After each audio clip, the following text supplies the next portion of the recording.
I handled all of the online sales from here, from Vietnam, and did all the selling in the UK. And that was my first ever six-figure experience. That's the first time that I made over 100 grand in a year, and it kind of changed my life. The problem with network marketing has always been there's a lot of overzealous sellers out there, happy to say whatever they feel like saying, lie even, in order to sell often quite crappy products.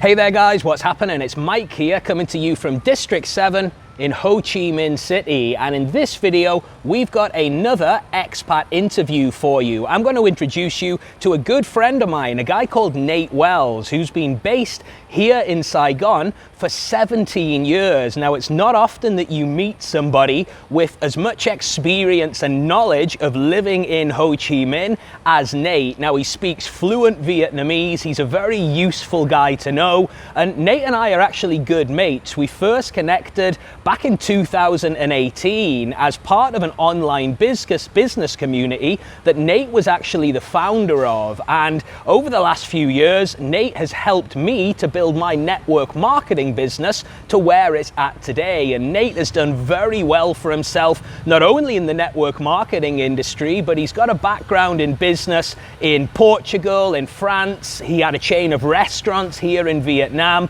So he's a very switched on guy, a very useful guy to know. So we're going to head over to the studio, meet Nate, and chat a little bit more about his experience of living in Vietnam for 17 years and building his network marketing organization to thousands of people. So let's head over to the studio and get started.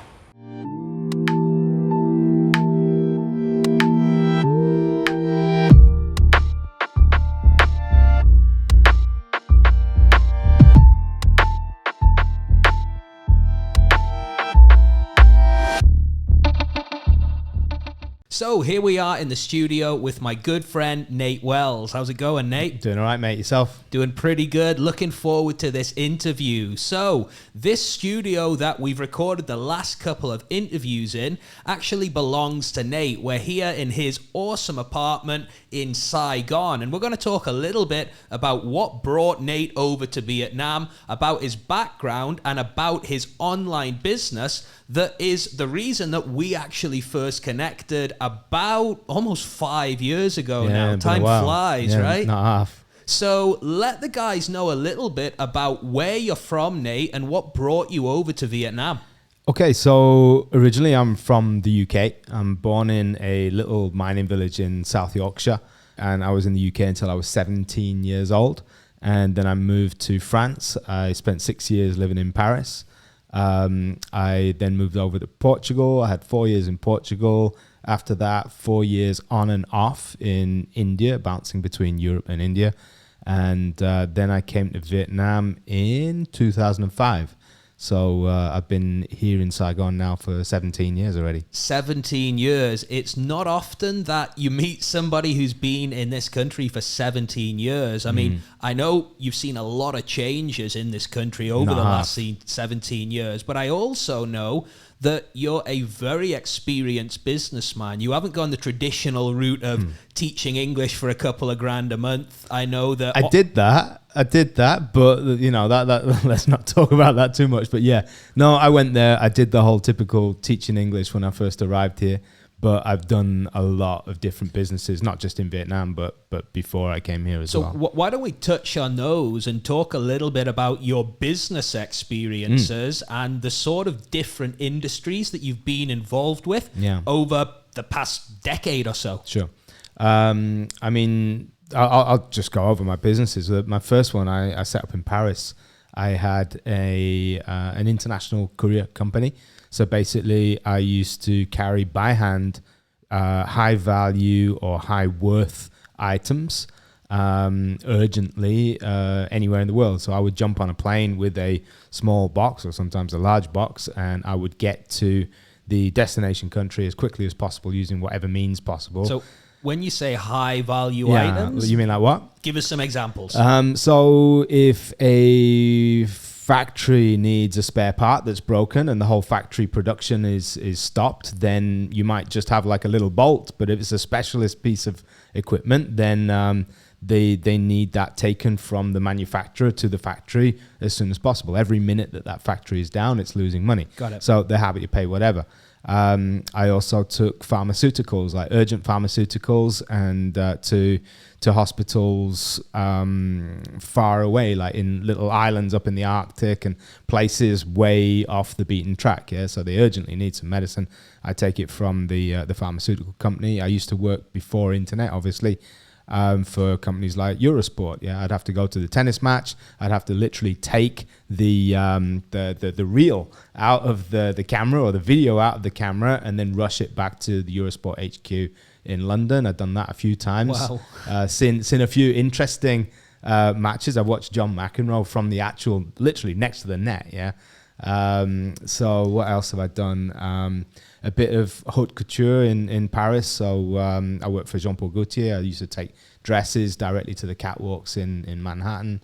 It sounds like a pretty glamorous business, mate. It was fun, and I was 20 years old when I started, and yeah, I thought that I'd hit the nail on the head. I thought I had literally the dream business, and I, to be fair, made quite a bit of money out of it as well. I traveled the world for the first time, got to stay in a lot of nice places, got to visit places that I'd never been before. I'd never really traveled outside England and France before I did that. So it was an amazing experience, but was it a glamorous job? No way. As soon as I focused on making money, rather than just having a good time, it was literally get this delivered as soon as possible, get back to Paris as soon as possible. And more often than not, in the last couple of years of the business, I would be met at Charles de Gaulle Airport by a motorbike courier carrying the next thing to take wherever else. So I never even left the airport when I came back to Paris. If I got home one day a week, I was lucky. Wow. Yeah. So most of my time I was spent in airports and airplanes, basically. Okay, so that was your first personal business, right? Yeah, my first legit company set up in France. Yeah, did that for 3 years. It kind of burnt me out, and I didn't really know how to scale the business up too much. I did have a bunch of employees at the end, but it was it was hard work, and I came up against so many obstacles, mostly down to the fact that I didn't have a classic education as far as business is concerned. I was winging it, making it up as I went along, trial and error. And I hit my head against a lot of obstacles that I didn't quite know how to pass. So eventually I walked away from that business after 3 years and over 1,000 international flights. I moved to Portugal, and in Portugal I set up my first restaurant. So I opened my first restaurant when I was about, say, 24, something like that. And I had a restaurant on a NATO military base, literally on top of a cliff, looking over the sea, sunset view in Carcavelos, near to Lisbon in Portugal. And amazing restaurant, had a swimming pool, beautiful place, had a little bar, little restaurant, but it was a pain in the ass. So I was very happy to open it, and then all of a sudden I realized that I had to every day get up, find stock, bring new products into the place, make sure all the staff knew what they were doing, focus on making sure the quality was you realized the reality of running a restaurant, right? The reality of running a restaurant is that most of your staff don't give a shit about what it is that you're doing or not. They will only do what they're told to do, and even that, they'll do it in a mediocre way. So basically, I had to be on top of everything all the time, and it turned into a very hard job. Even though I was the boss, I basically made myself a job, and the money that I was making, it was okay. It allowed me to survive, but it didn't give me any kind of fancy life, or even close to having a fancy life out in Portugal. So from Portugal, where did you go, and how did you start making money after that? Basically, when I left the restaurant in Portugal, I decided I'd made a bit of money. I'd done all right for myself in my early 20s, and I decided that I didn't want to work anymore. I wanted to have fun whilst I was young. I didn't want to wait until I was 60 and retire or whatever. So I basically took 5 years out. This wasn't a plan. It's what turned out to be 5 years. And I bought myself a bus, and kitted it out and drove around Europe for 4 or 5 years in the bus. Every winter, as soon as it got cold, I would jump on a plane and go out to India and continue the kind of, let's say, party life, out in India on the beaches of Goa. And as soon as it got warm again in Europe, I'd head back to Europe and continue the festival party life. Basically, I did that for 5 years. Okay, so how old were you during that period of your 25 to 30. Okay. Yeah. Okay. Yeah, I had a lot of fun. It Sure, was a good time. It sounds like, and reminds me kind of what I was doing between 25 and 30, to be honest with you, mate. Yeah. But I know that phase certainly didn't last forever. And when you came over to Vietnam, you've also got quite a bit of business experience over here in Vietnam. Sure. Tell us a little bit about what you were doing here in Saigon to earn a living after the teaching. Well, I started teaching straight away because it was an easy way of making money in Saigon. But I hated it, literally. It was not something that I ever wanted to do or wanted to do for long. And I started using, because I was making a lot more money than I could spend, I was using that extra money that I was getting from teaching in order to buy products from local factories. So at first I just started buying a few different individual products, backpacks, jackets, shoes, various items of clothing, etc. And I would send it, I would sell it on eBay. And then send it immediately to each of the customers. But I found that model wasn't very easy to do because it would take like 1 or 2 weeks to arrive in the UK. And most people, they wanted to have 24-hour or 48-hour delivery, right? So I kind of moved the focus from just getting a few products to buying big boxes, and eventually it turned out to be containers worth of stuff, shipping it back in bulk to Europe, and then selling it from a depot in the UK. So everything was stored in the UK. I handled all of the online sales from here, from Vietnam, and did all of the selling in the UK. And that was my first ever 6-figure experience. That's the first time that I made over 100 grand in a year, and it kind of changed my life. All of a sudden, I realized that I had an online business that allowed me to earn money sitting at a desk looking at my computer from the comfort of my own home. And even though that side of it was really cool, on the other side, I did have to traipse around factories. I did have to source a lot of products. Everything that I bought, I couldn't just ship it. You had to quality control everything. So every single item had to be unpacked, had to be tested. Zippers needed to be tested. All the stitching had to be checked, like literally individually, one by one, repacked, repackaged, and then shipped off. So there was a lot of hard work involved, but all of a sudden I discovered the concept of making money online. That was amazing until 2008. And in 2008, the global financial crisis hit. And all of a sudden, it was very difficult to sell things online or anywhere, really, in Sure. Europe. Nobody wanted to buy. And the pound pretty much lost half of its value against the dollar overnight. And that impacted my profits massively. So I went from making a cool 10 grand a month to making $500 a month from the business. In the meantime, I'd gotten married, I had a kid, and I needed to finance that. Yeah, I needed to support my family. So all of a sudden, working online, I had to put that on hold, and I moved into the restaurant business where I was already comfortable, even though I swore that I would never ever do it again. I went back into the restaurant industry because I knew how to do it, and I needed to find a solution. So I set up a kebab shop. That was my first venture back into the restaurant industry whilst I was in Saigon, and over the next 2 years I opened up 18 in total. So Wow. I got a big chain going on in the food courts and outside the supermarkets. So managing 18 restaurants in Saigon, that is a huge logistical operation. Yeah, It it must was have been nuts. pretty stressful, right?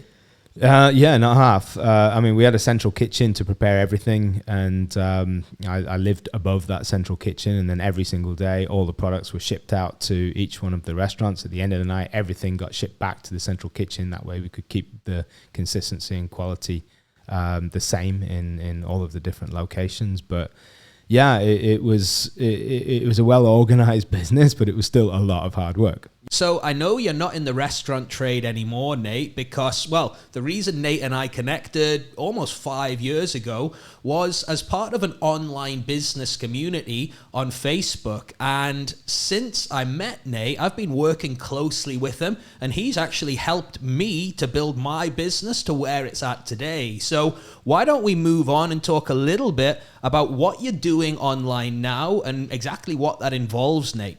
Basically, at the moment, I have put together a system, let's say, that allows people to learn how to make money or start a business online, develop an income online.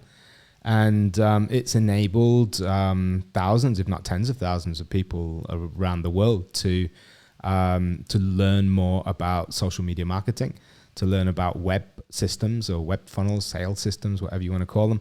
And the product that we use for that, we use a network marketing product on the back end as an affiliate product, basically, in order to make money off the back end or to make an income.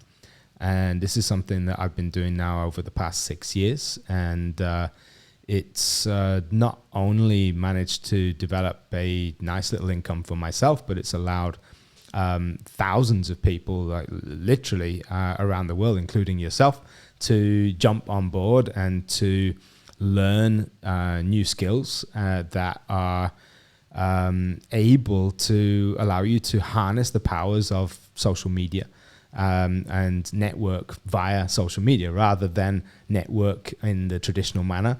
We're basically able to contact people all around the world, and anybody who's interested in what we do, we're able to explain to them how they can duplicate the kind of results that we've achieved. Sure. So for those people who are watching this and I've got no idea what affiliate marketing is, what network marketing is, maybe we can touch on firstly affiliate marketing and then network marketing and the difference between the two. So basically, in layman's terms as well, Nate. Eh? So affiliate marketing, essentially, I would affiliate myself with somebody else's product. So somebody else has done all of the research, the development, the production of a product, and I would sell that product on their behalf, either via a website, usually, or some other way of promoting it, usually online as well.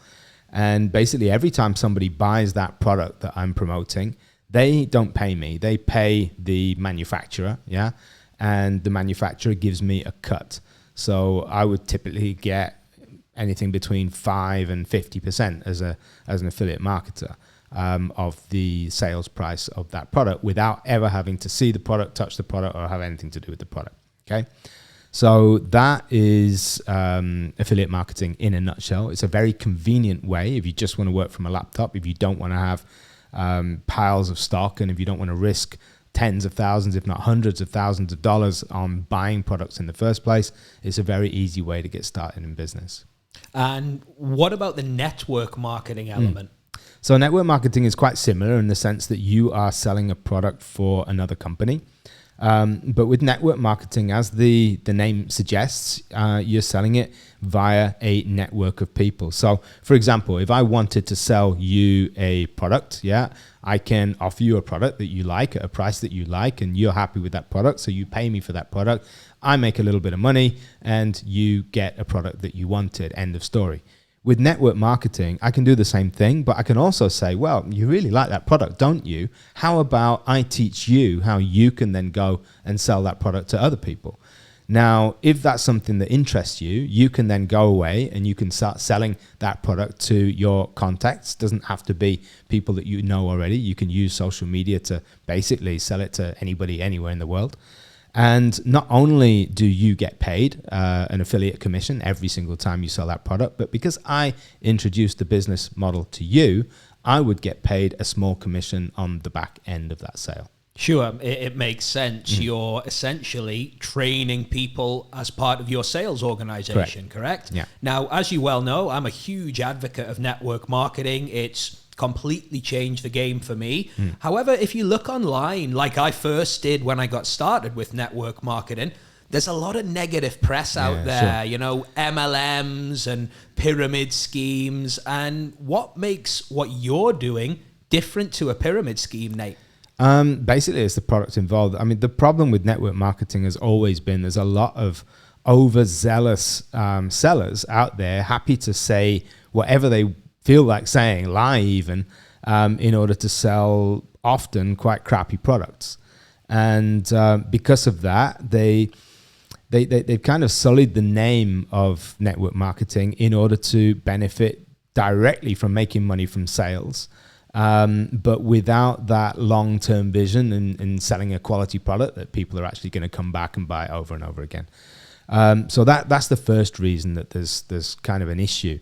The next reason is that there's a very low barrier of entry into network marketing, and which is a good thing because that means that it's actually one of the simplest business models for anybody to get involved in. If you just want to start a business and you've never had a business before, if you start out with network marketing, you don't have to worry about finding a product, developing a product, manufacturing a product, learning about that product. Basically, everything will be taught to you by your upline, the person that introduces it, because it's in their interest that you sell a lot, because if you sell a lot, they're going to get paid also. So because of this easiness, let's say, to get started in business, a lot of people come in with these crazy expectations. And let's admit it, a lot of the distributors, the people who've recruited them or introduced them to the business opportunity, they've oversold it to a certain extent. And they come in with these crazy expectations, these crazy ideas that they're going to get rich really, really quick. And it's not like that. You do have to put in a certain amount of effort. You do have to put in a certain amount of work. I've built my business over the past 6 years, not 6 months or sometimes even 6 weeks, as some people wish to do. So after somebody has put in their effort into their business just for a few weeks or months and realizes that they haven't quite got the gains out of it that they were expecting, it's quite often the case that they will give up. And not only will they give up, but then they will blame the network marketing company that they're working with or the person that has introduced them to that system in the first place. So I think if the barrier of entry was a lot higher, it would be people would be a lot more successful because it would cut out the tire kickers, the people who were never destined to actually take the business seriously in the first place. However, if you were to make the barrier of entry much higher, it would prevent a lot of people from starting the business. And what the beauty of network marketing is that literally anybody from any walk of life, any educational background can get started quite cheaply, or relatively cheaply at least, into a business that can benefit them for a lifetime. So how do you spot a good MLM from a bad MLM, let's say? So basically a good MLM needs to have an amazing product that people actually want. That's very, very important. It needs to have a training system on the back end that allows the new affiliate, let's say, to duplicate the results of the person that introduced them to that. It's really important. If I make crazy sales and then I bring you in, you need to be able to make the same kind of sales that I've just made in order to A, be happy yourself, and B, for me to make a little bit of money on the back end, right? Sure. So it's essential that I can educate and I can teach the people within my team to duplicate the results that I get. And the third thing that's really important is that you need a decent enough compensation plan to keep people motivated. So there are a lot of MLMs out there that sell little, let's say, lotions and potions, and it's all right. They're cheap products and you can go out there and you can sell them quite easily. But every time that you make a sale, you're literally just making a few bucks. So if you're going to make a few dollars profit and you don't really have the experience to sell a large amount, then is that few dollars that you're going to make at the end of the month going to be worthwhile or going to be enough to keep you motivated and actually, you plant your flag into that business? And the answer again is usually not. And if people are not making enough money quick enough, let's face it, your average person with your 9 to 5, you're used to working for a month and getting paid for that month at the end of the month, right? Sure. And with a business, any business, not just network marketing industry, but any business at all, you can often work for 3, 4, 5 months, 6 months, a year, 2 years even, without getting any money. Yeah. Until your business takes off, you're not going to get paid. And you've got to have the belief that your effort is worthwhile. Yeah. That your effort is going to come back to you sooner or later in the day. So it's important that you make enough money from each sale to keep you interested during that development phase. The products that I sell are in excess of multiple thousands of dollars. And I find doing that, it's yes, you have to invest a little bit more time and energy into selling each product, but you don't have to sell that many products in a month in order to make a substantial income. Yeah. And I think that that's far more beneficial than the guy who has to sell 2,000 products to make $1 on each product in order to make $2,000. That same $2,000, I can make it in a single sale. Sure. So I would prefer the high ticket method over any other method. Not everybody agrees, but my personal opinion is go high ticket. I mean, sure, it makes complete and utter sense to me. And you touched on duplication there, and having a quality system in place that allows your team to get results as well. And I know you've been very, very successful in creating such a system. I mean, at the time of recording, how many people do you have in your network marketing organization, Nate? We're talking several thousand, yeah? And that means that all of those people out there are using the same product that I use. They're using the same kind of system, or maybe they've tweaked the system a little bit and found a different way, a more comfortable way that they can use it themselves. But every single sale that is made throughout that network, I get a very, very small amount of commission given to me on the back end. Okay, so are you dealing with these thousands of people? Are Sure. you speaking with them on a daily basis? I mean, individually, no, Okay. absolutely not. But I'm able to communicate with them via video calls, via messages, via information that I put out over social media, or what is coming increasingly the case now, I'm focused on a small network of leaders within that community. So rather than focus on the community at large, I deal with the leaders, or the people who've become leaders within my community. I talk exclusively with them, and then any information, trainings, news, whatever that needs to be filtered down to the team, then the leaders themselves are the ones who communicate that with the rest of the team. sure. I mean, I know a lot of people within network marketing are always talking about stepping away from the corporate structure, but in fact, you are effectively an upper management role within this network marketing and organization, right? Absolutely, but I don't have to go to the office every day. I don't have to do a minimum amount of work. I don't have to physically attend meetings. And as I have evolved throughout my journey, the number of people who I actually speak to on a daily basis has gotten smaller and smaller and smaller, because I only focus on the higher level or the higher end leaders. Sure, it makes complete sense. So we've talked a little bit about the business side of things. I also know, I mean, you've been based here in Ho Chi Minh City for over 15 years, and you are a very, very handy guy to know. He knows all the best restaurants, all the best little coffee shops. You walk into a coffee shop, everyone's patting him on the back, almost like the mayor of Saigon, So why Saigon? Why have you chosen to base yourself here? I know a lot of expats base themselves in Thailand long term. Why Vietnam, and why Saigon, mate? I arrived here 17 years ago, and I would say for the first year I didn't quite get it. Yeah, for the first year I came here with nothing. I came here with no money at all, and I needed to work in order to buy a ticket out. Yeah, if I wanted to go somewhere else. So I had to immerse myself in the local culture in Saigon, just in order to find a ticket out. But during that time, I realized how much I started to love this place. Okay, I've never in my life found, and I've been looking for it, any city or any place anywhere in the world with such an abundance of positivity. If you don't know Saigon already, if you've never lived out in Southeast Asia or any developing country for that matter, every year on year for the past 20 to 25 years, other than a slight blip in the last couple of years with COVID, everybody here has seen this country improve. When I first came here, the roads were shit. There were very few bridges. The infrastructure was really bad.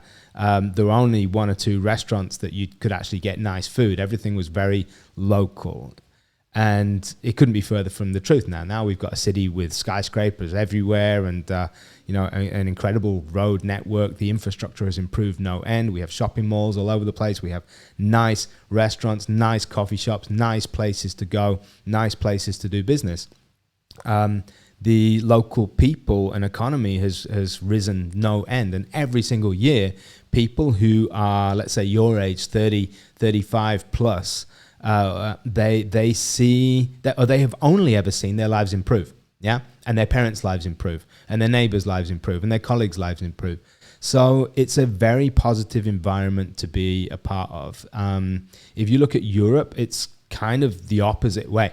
Yeah, people are seeing things getting more difficult. They're seeing the power of spending or the amount of things that they can actually buy with their income, even though their income might be rising. Inflation is actually rising faster than their income does. So they're actually realizing that year on year, their lives are getting more difficult. Now, that's not the case for everybody by all means, but the general feeling that I get whenever I go back to Europe is one of people complaining.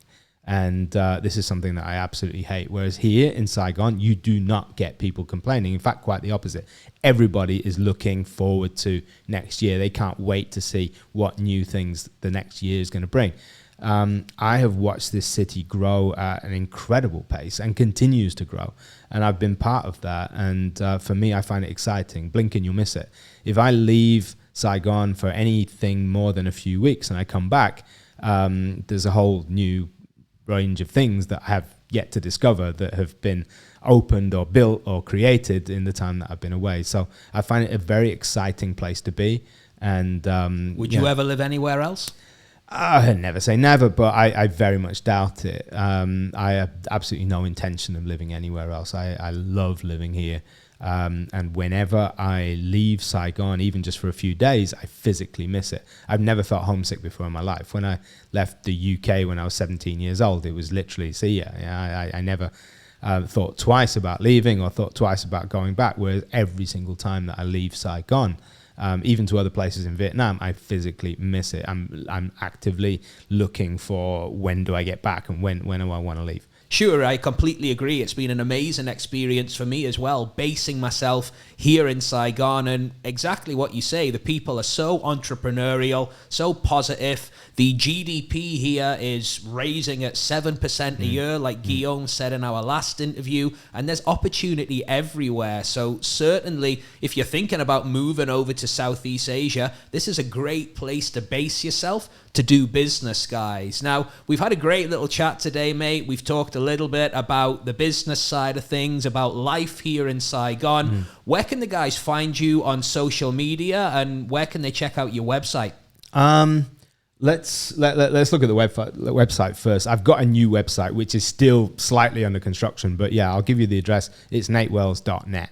Yeah, and you can find everything about me. You can find my socials. You can find my videos and everything that I'm up to on natewells.net. So yeah, that's where you need to be. Perfect. You heard it here first, guys. natewells.net if you want to see more of what Nate's doing. Thanks very much for joining us today. Anything you want to add before we finish? I think we've covered quite a bit. Yeah, I mean, there's a hell of a lot more to the story than what you've heard. Basically, yeah, anybody who's thinking about coming here, think about coming here with a serious plan, work hard for it. You know, everything that I've achieved, I've done very well for myself, but it's been through a lot of grit and a lot of hard work and a lot of sacrifice. Don't expect to just, if you're going to want to start out in Saigon or start out in the network marketing industry or whatever, don't expect to click your fingers and make it all happen. Be prepared to go in for the long haul.